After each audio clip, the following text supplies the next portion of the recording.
Hello, everyone, and welcome to another edition of the Denzel Domain on Red State Talk Radio. I am your host, Ed Denzel. I hope everybody's having a great week.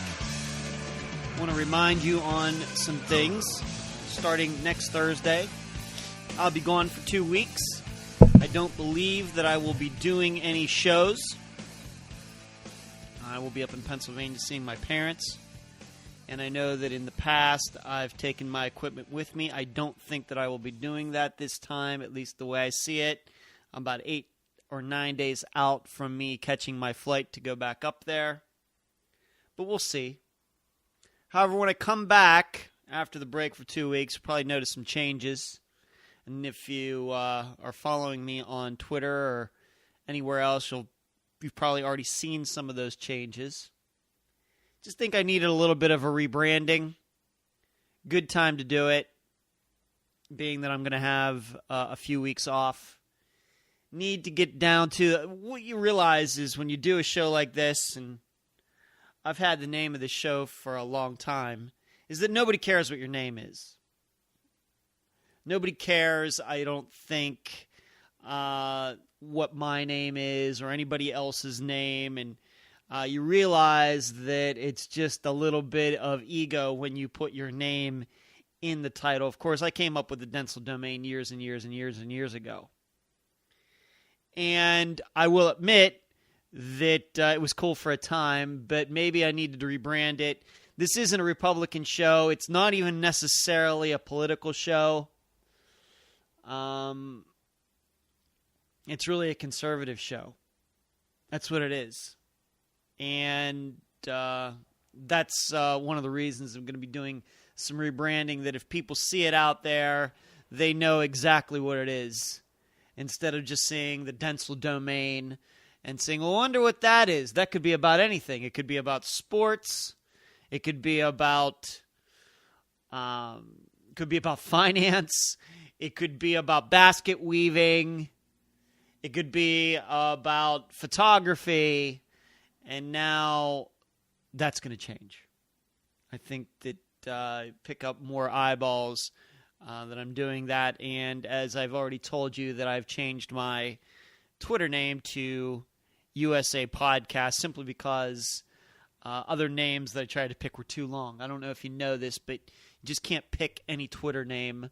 It can only be so many characters long. I think it's 14 or 15 letters long. That @ symbol and whatever comes after it can only be like 15 letters, something like that. So I'm messing around with that right now as well.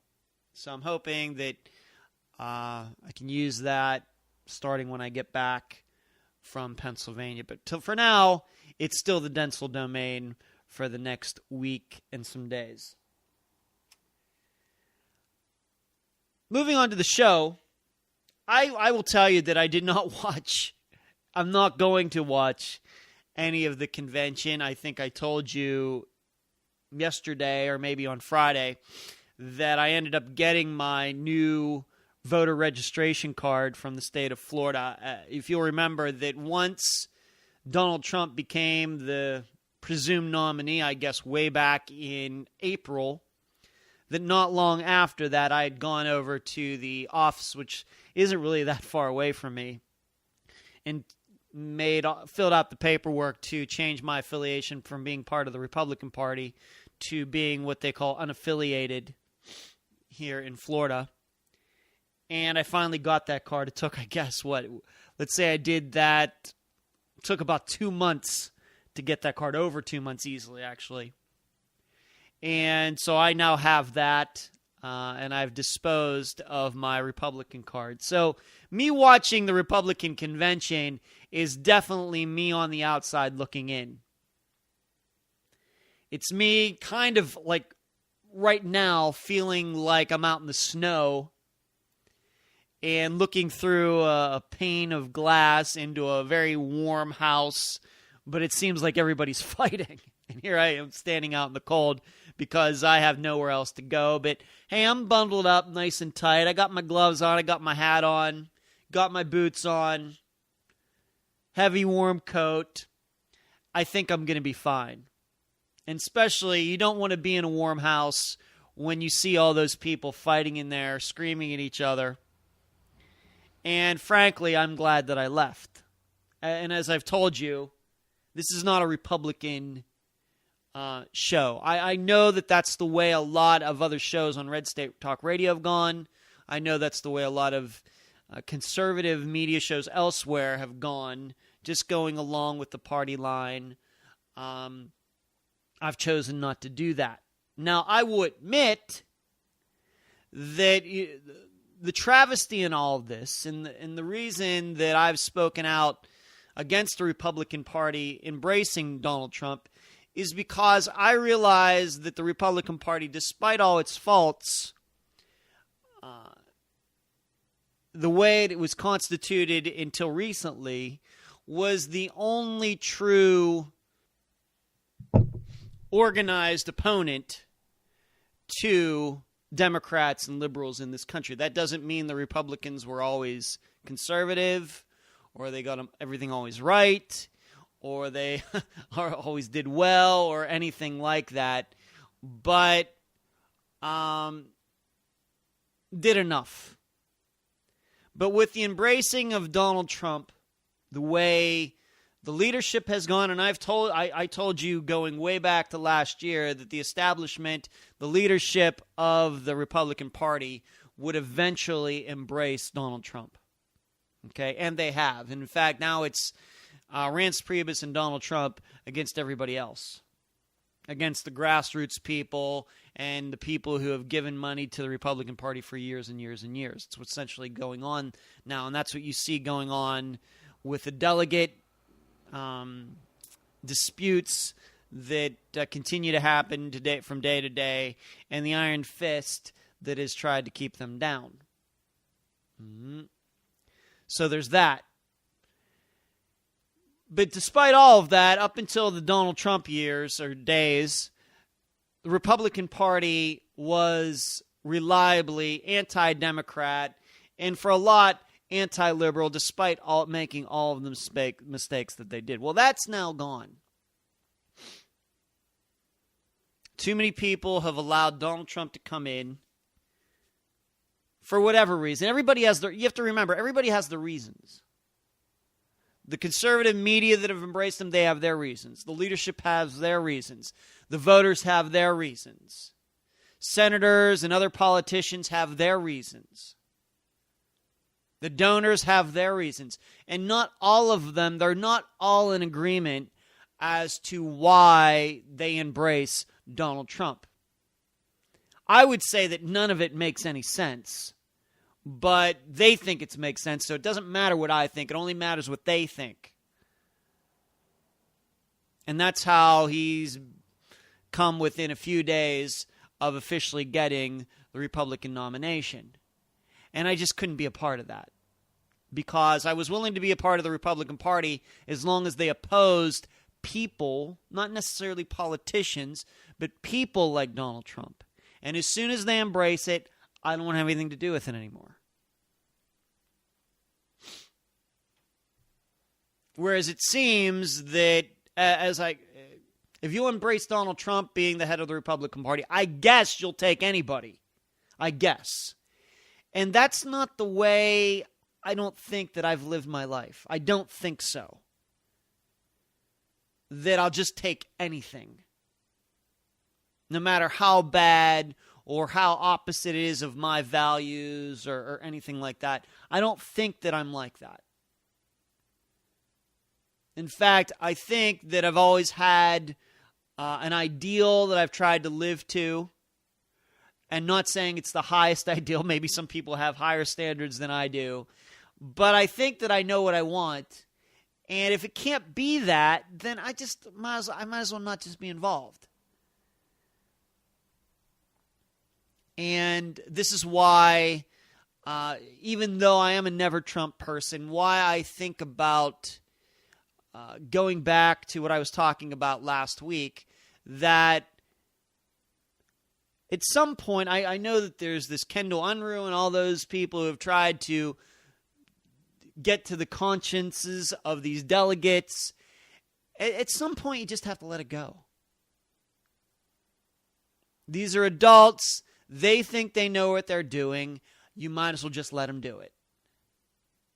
There is not one more logical argument that can be made. There's not one more moral or an argument full of integrity that can be made against the nomination of Donald Trump. All these people who are going to vote for him and like him have already heard them, and they've rejected them. For months and months and months, they've heard it, they rejected it. So what are you going to do? At some point, what you're doing in opposing this, it becomes more like I've said recently with Moby Dick, and you become Captain Ahab. In doing this, in trying to do what you think is right, and whether you have a dislike or a hate for Donald Trump, that dislike and hatred is going to tear you apart as well. And it's just not worth it to me. I'll continue to talk bad about him, but there's no more hate. There was never any hatred. I just think he's a bad guy. And I don't think that I'm destroying myself continuing to talk about him. But once again, this is coming from a standpoint of being conservative, not because I want to lead the Republican Party. Whereas I think these delegates, these other people, they do. They want to take it in a different direction, which is admirable. They just don't realize that they've been rejected. Right? And then at some point, these delegates are going to do, and all the ins and outs of it, it's so confusing to me. It's so convoluted. I don't even like trying to study it. I don't feel like telling you about it. If you're interested in it, you can go look it up.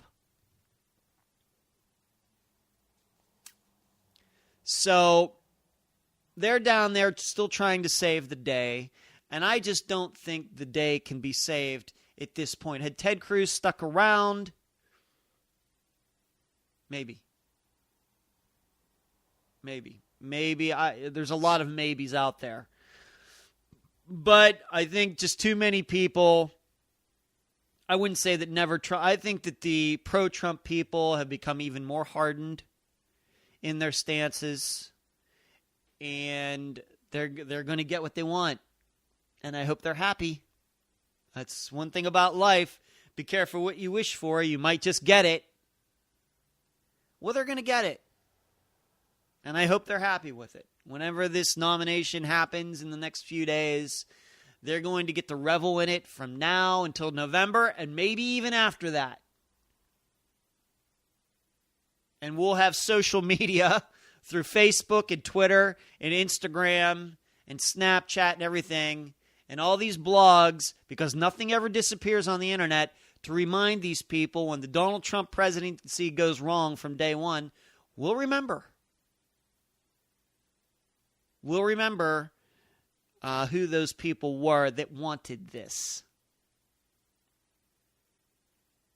Likewise, if it happens, Hillary Clinton wins, I'm sure they'll come after us. Well, you didn't vote for him and everything. Well, see, this is something I've not talked about yet. I absolutely happen to believe, and only because I think I know who Donald Trump is, he will run against Hillary Clinton, and if he loses, somewhere down the road in Hillary's first term, if not her first year, he's going to be praising her for things that she's doing. Because he's praised her before. And Donald Trump, it's all about being relevant. It's all about being in the news. And she'll be the number one person in the United States, and he'll embrace her. And then what will all you people say? I absolutely believe that. And if you think I'm crazy, let's just go to the first story, technically the first story of the day. Got almost 15 minutes into this without referencing a story.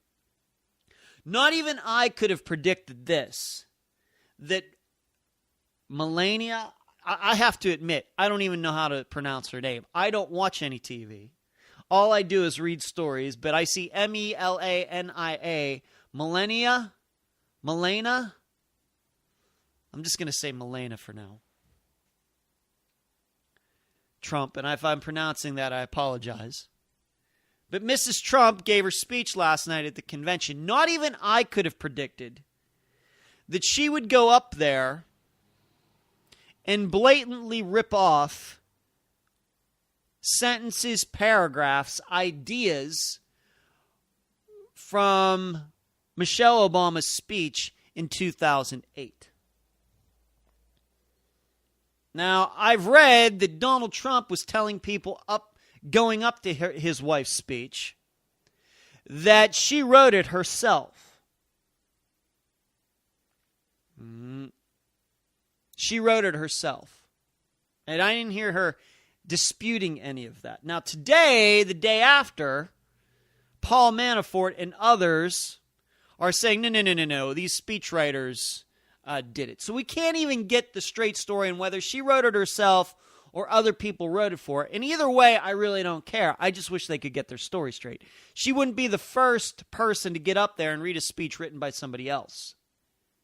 That the Trump people and the Republican Party would have speechwriters that would rip off a Democrat first lady from just 8 years ago is the part, I guess, that bothers me. In fact, I'll excuse Mrs. Trump for doing it. I'm sure she's not used to writing speeches, so if she did write it herself, she might have been stuck, started looking around, what can I say?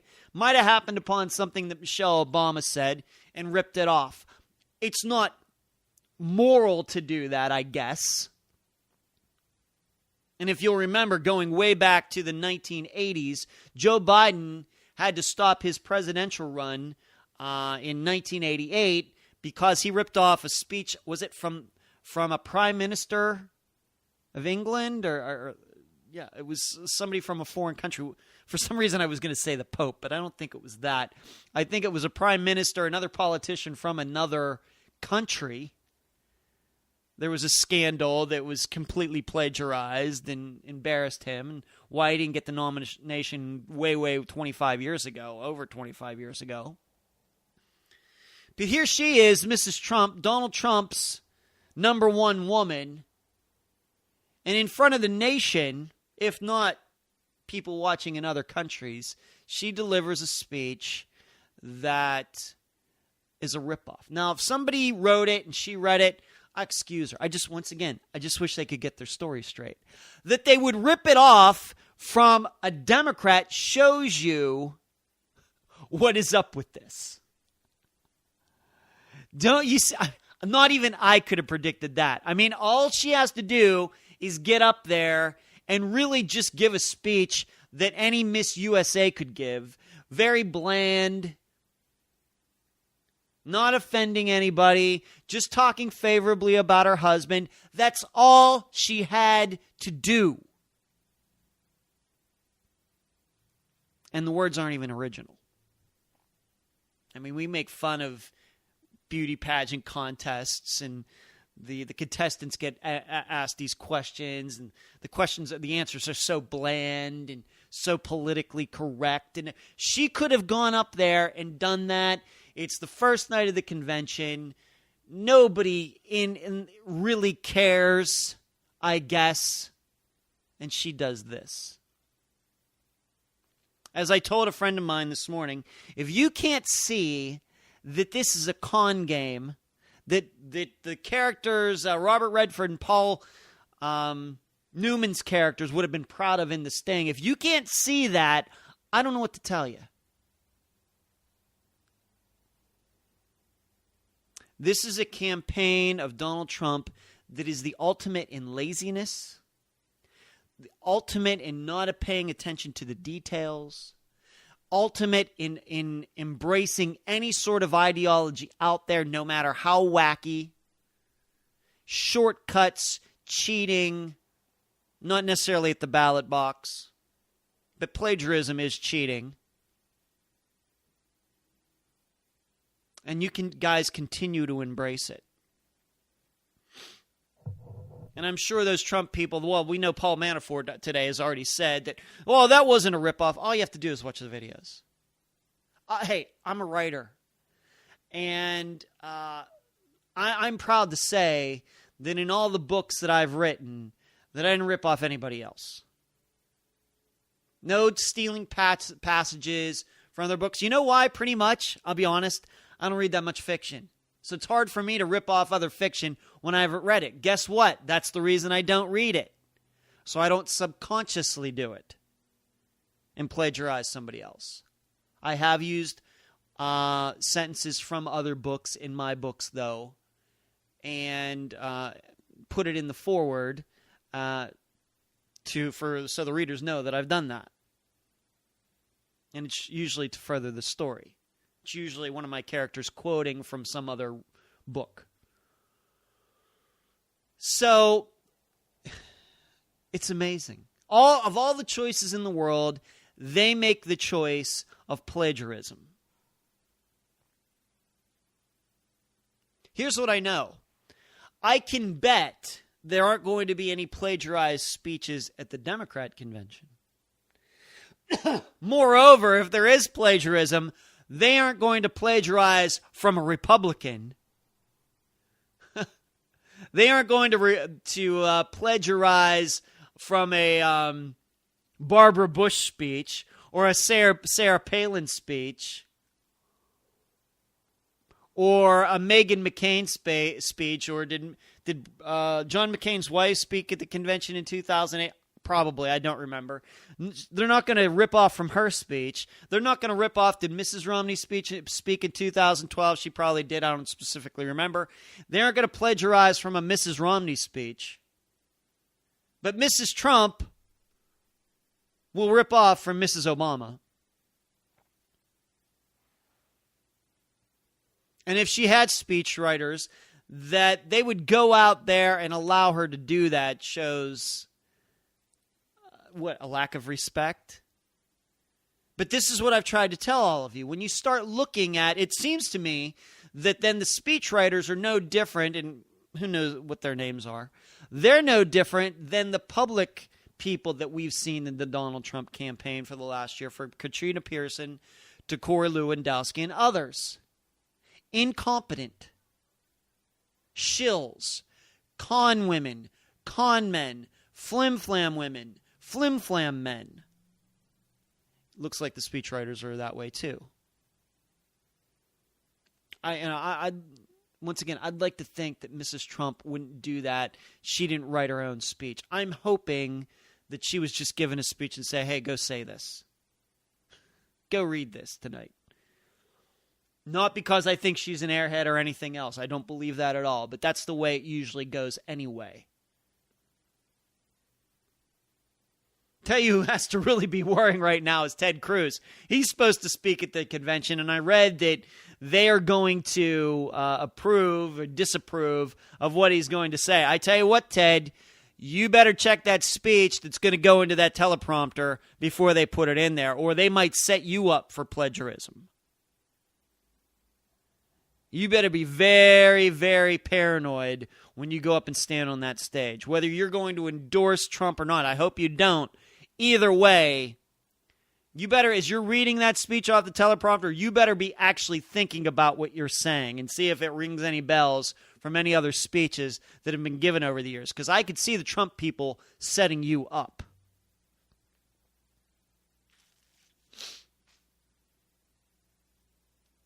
So, as much as I was surprised by the plagiarism from last night, it kind of goes in line with what everything else that has happened. It really does. And millions of otherwise good people are going to embrace it. I guess they're going to take the Paul Manafort attitude. Oh, it's not a ripped off at all. No, couldn't be. I just wonder if they really think that when they go to bed at night, all these people who are dead set on voting for Donald Trump and have been part of his cult for the last year, when they lie in bed and they stare up at the ceiling, do they really, really, really think that? Or do they have doubts? and this is one of the reasons, once more, when I'm not a part of the Republican Party, I don't have to defend any of this anymore. I don't have to go somewhere. Of course, I don't get into many political conversations in my daily life anymore anyway. But I don't, even if so, there's no reason now, going back to days when I was doing that much more often, where one of these liberals that I know would say to me, look at her, she couldn't even get up there and give her own speech. And then I have to come up with something. I don't have to come up with anything anymore. So I wonder what you Republicans out there are doing. Are you towing the company line? Remember, you haven't signed a blood oath with the Republican Party. You haven't signed a blood oath with Mrs. Trump or Donald Trump. You have your own mind. You have your integrity and character to worry about. Or are you going to be a shill just like all these other people? I can't do that. Can't do it. Can't do it. Who was that? Was that Herman Edwards, coach for the Jets? Can't do it. Don't want to do it. Can't do it. That's like, was that him from several years ago, quote? Maybe it was somebody else that said something like that. That's just kind of something that popped into my head. But I'm not going to, I wish, I guess now, that I would have watched it. I wonder, being that I surely did not watch any of the Democrat convention in 2008, I'm sure that I would have watched Mrs. Trump's speech and not even realized that it was ripped off something else. Not the whole thing was ripped off, but several long passages were. Several sentences. I don't think that I would have realized it, but it must have rung somebody's bell. It must have rung, any Democrat that was probably watching it, that's probably what happened. Somebody was watching it, some Democrat that remembers stuff like that, going back to Mrs. Obama, Michelle Obama talking in 2008 and said, wow, is this deja vu? Is it me or is it deja vu? And it probably, and of course, her speech is all over the internet and YouTube. It would be easy to check. And in that way, I think another thing that it proves is that the Trump campaign thinks you're stupid. I don't know how you can think any other way of how those words could get onto the page, that they think you're stupid. We're going to look at this. We're going to get this one by them. It's going to be ripped off. Maybe nobody will notice. All the Republicans are going to love it. And I've told you that the Trump, not necessarily Mrs. Trump, I don't know her. I'm hoping she's a fine woman. How she can be married to that idiot, I don't know. Maybe she just had nowhere else to go. But trust me, Donald Trump is going to make you all look like fools in the end. It's just whether you're going to allow it to happen or not. Just like Ann Coulter, I was talking about Ann Coulter recently. How last week it seems like she saw the light with his picking of Mike Pence. Yeah, Ann, I told you a year ago. He's going to make you all look like fools. You finally figured it out last week. You, with your law degree and all of these books that you've written and everything else, you allowed your ego to get in the way of your better judgment.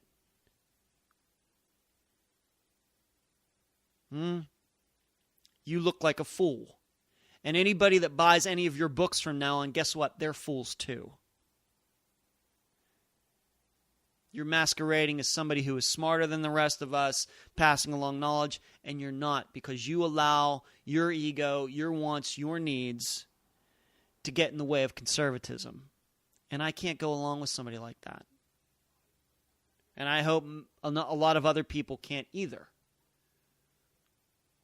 There's going to be a lot, like I said, I don't know where this is all going. I think that the Republican Party will be better off if it loses this time than it wins. This is going to be there is a victory, this is going to be the most Pyrrhic, and you can look that up, Pyrrhic of victories ever in an election in the United States. No doubt in my mind about that.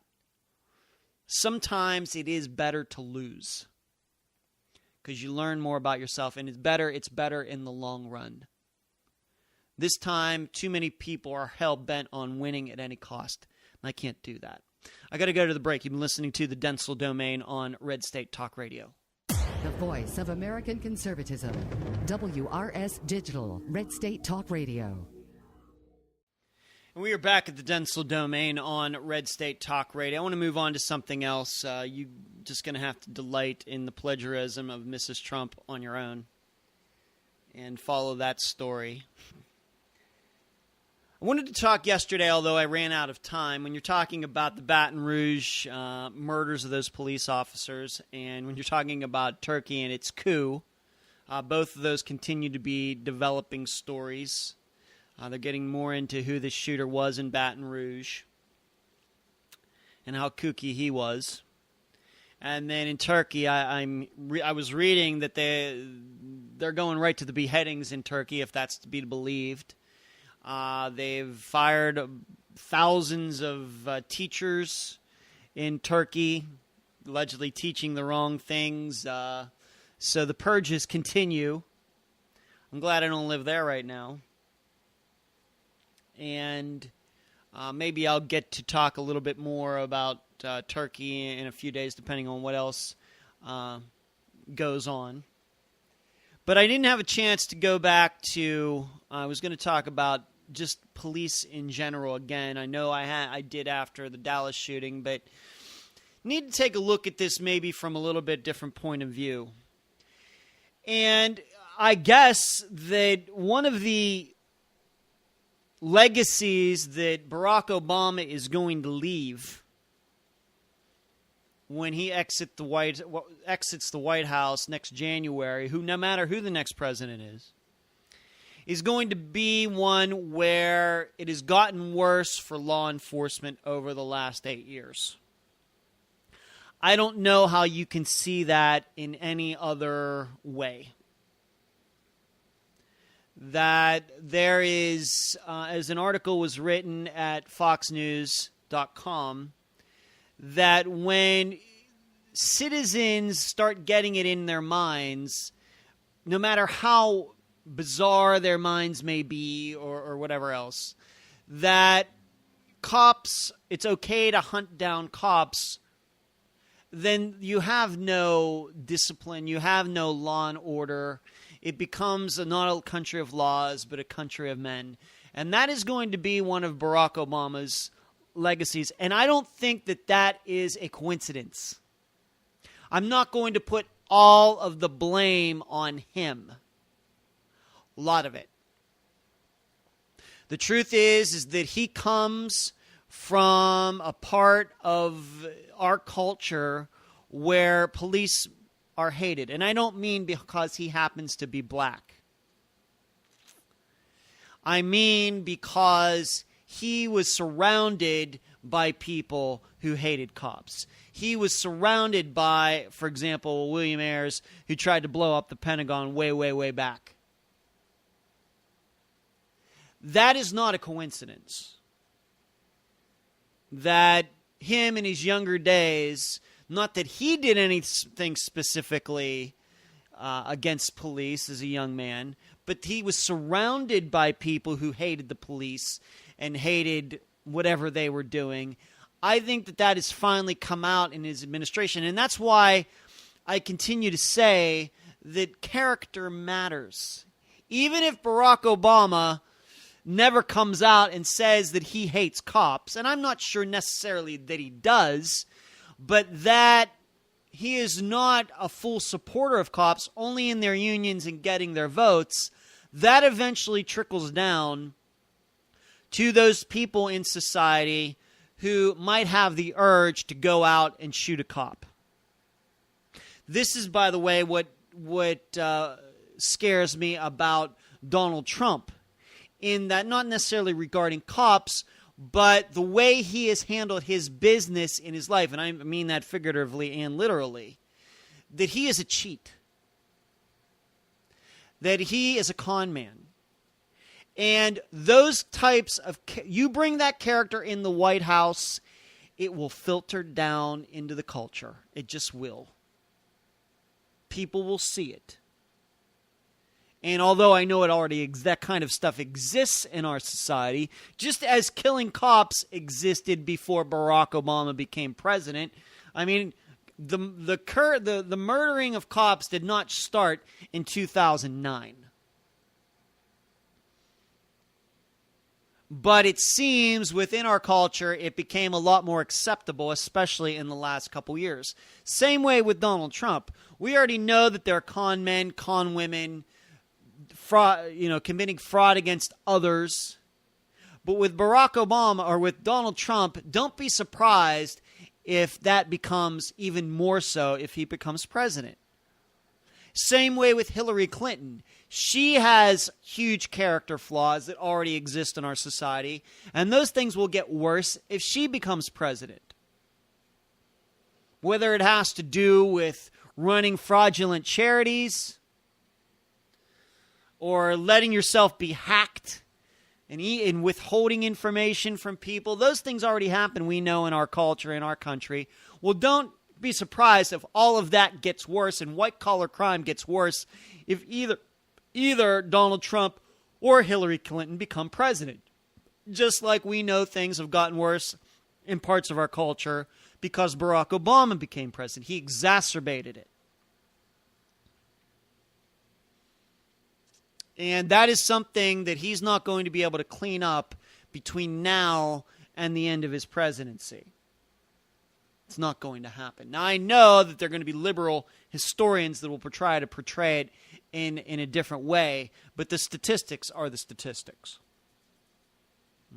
That's the first part of it. Now, on the cops' part, not that any of them, I just want to say for the record, none of these men and women deserve to be hunted down and murdered like they've been over the last 8 years. And none of the men and women who have been murdered even before Barack Obama deserved it. Okay? I want to say all of this. All of it. However, there are things that I think that can be cleaned up in police departments. Just what I think that I know about it. I will give you a perfect example that doesn't even necessarily have to do with local police. It has to do with the FBI. And it has to do with the investigation of Hillary Clinton, partly. The truth is, it becomes dangerous for law enforcement at the federal level and the local level when the FBI is going to do an investigation like they did, say that Hillary Clinton did all these things wrong, and then not bring charges against Hillary Clinton. Nobody's made that point. And in fact, I can tell you that if I would have been on that committee, I would have asked James Comey that specific question. That here you are, you admit she did everything wrong, but you aren't willing to press charges for it. Don't you think that undermines law enforcement as a whole? When you admit crimes were committed, but you don't think that you can charge her with anything. Do you not think don't you think that makes it dangerous for law enforcement in the United States? That's a conversation that's interesting to me. But the other part of it that really has nothing to do with Hillary Clinton, and this is something that I heard, I'm going to say that it was on the radio. I don't know what the show was or anything like that. But I was listening to something while I was over in Daytona Beach for my disc golf tournament a week and a half ago. Not 3 days ago, but a week and 2 or 3 days ago.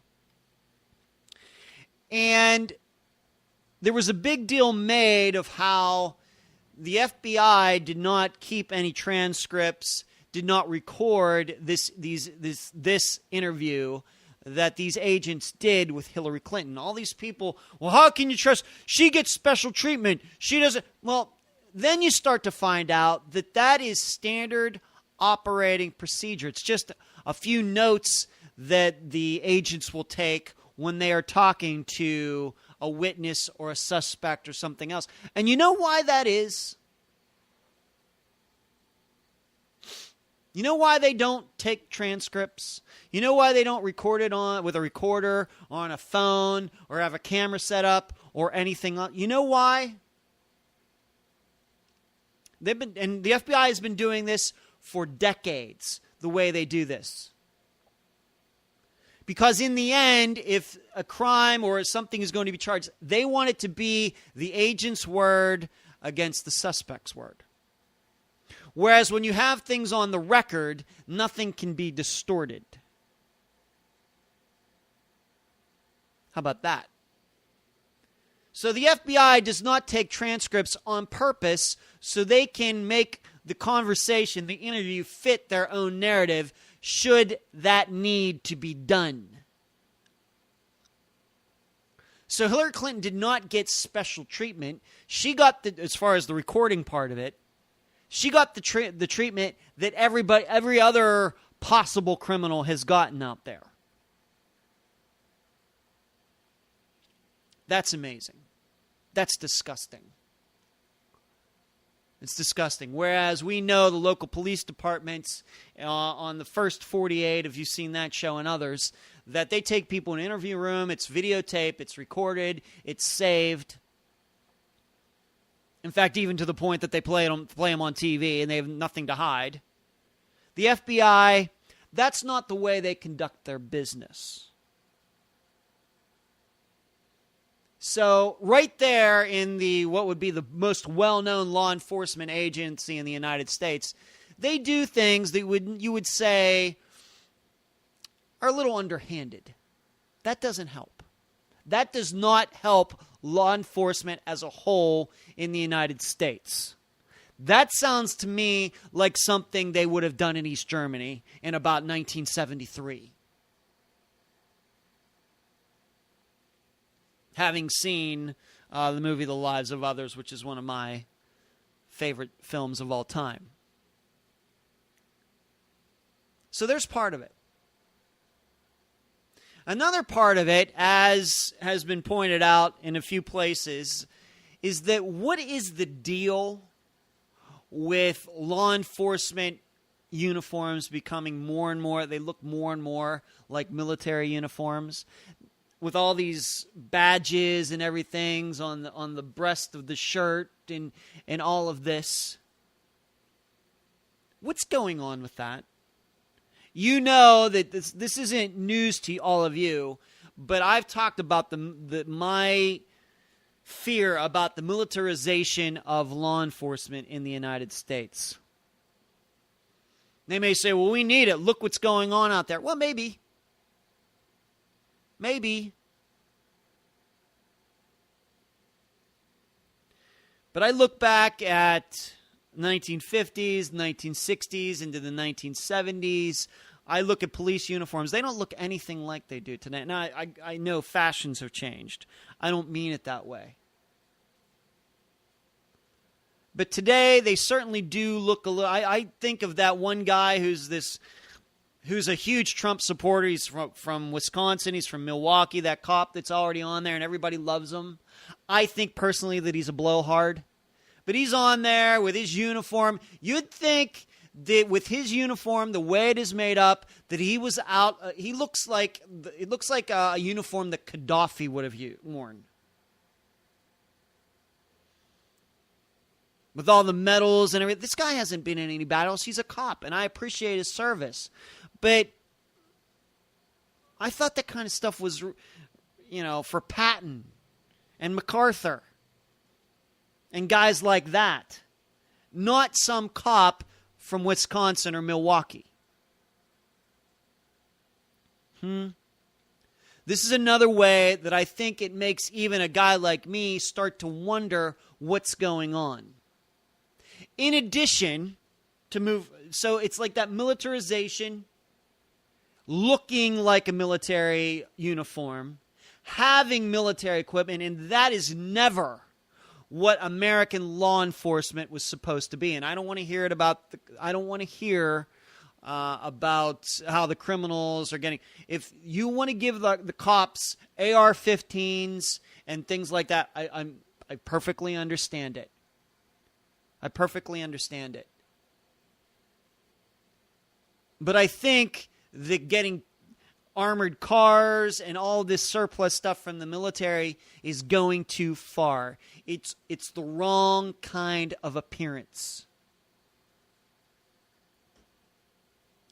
And the truth is, those things are used to protect cops, and I don't know how much they are used to protect citizens.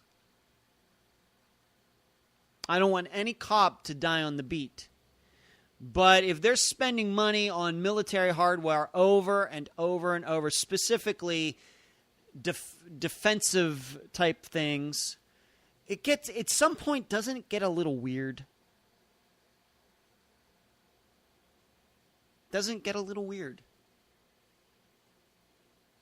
And then you have listening posts and mechanisms that can hear gunshots miles away. It gets, and this is all local stuff, and then you find out the stingers that are stealing people's cell phone signals and that. At what point do you start to say the cops have gone too far?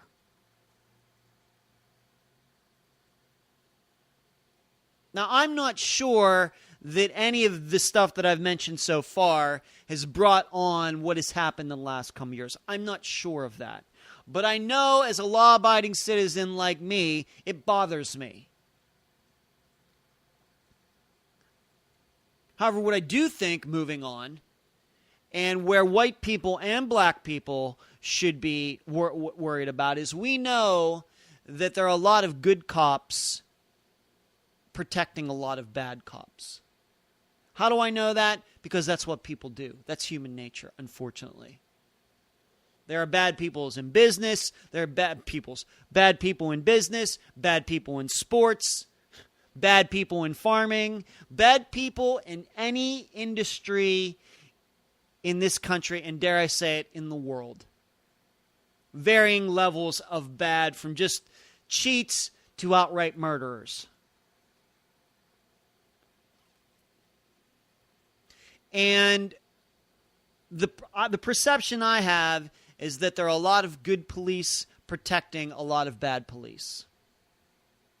And I think that that's where a lot of this gets started on both sides. That doesn't mean cops should be shot and murdered and stalked or anything like that. But what I'd like to say to the police, it seems like,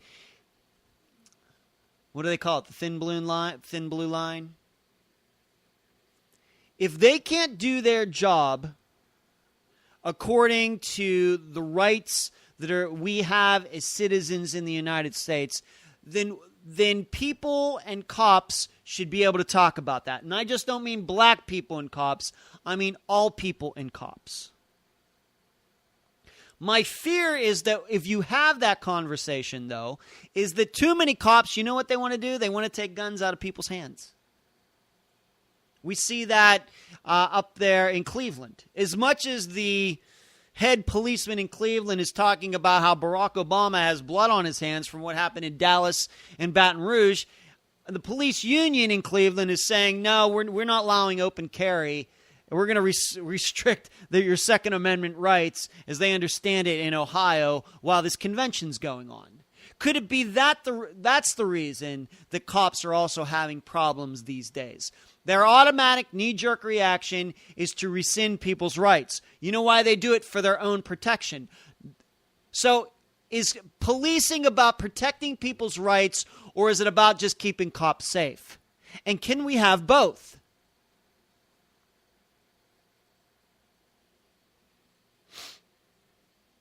I think it also drives people nuts, and this happened. Did this happen before or after I left Las Vegas? It's hard for me to remember now. There was an incident, and this is not the first. It wasn't the first, and it wasn't the last. I think that continues to this day. Cop pulls somebody over. There's an innocent bystander standing down the street. He gets out his phone to videotape the pullover. The cop sees it, comes over, tries to take the phone away. The innocent bystander wants to keep it. They get into a fight, and before you know it, the innocent bystander is going to jail. There are too many stories that are like that, and there's nothing illegal about people filming cops pulling people over. First of all. Most importantly, that we have so many stories. Now I know there's a lot of stories you never hear about where people film it and the cops do nothing. But what is it exactly with those particular cops that they hate being filmed so much? I'd like to know.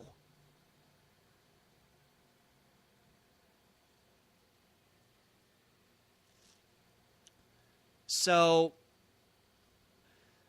the truth is this: before Barack Obama became president, I think there were things building between law enforcement and the community that were a problem.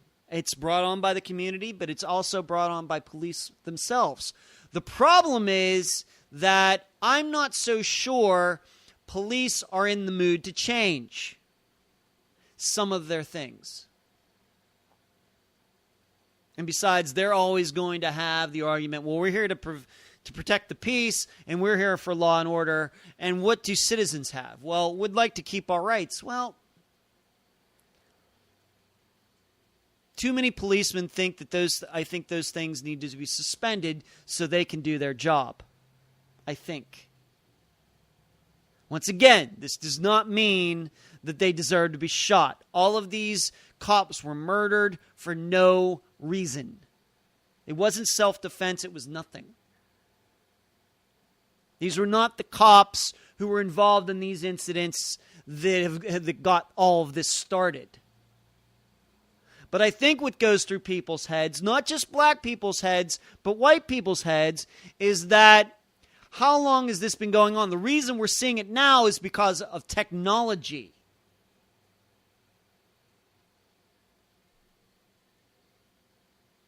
Because of technology.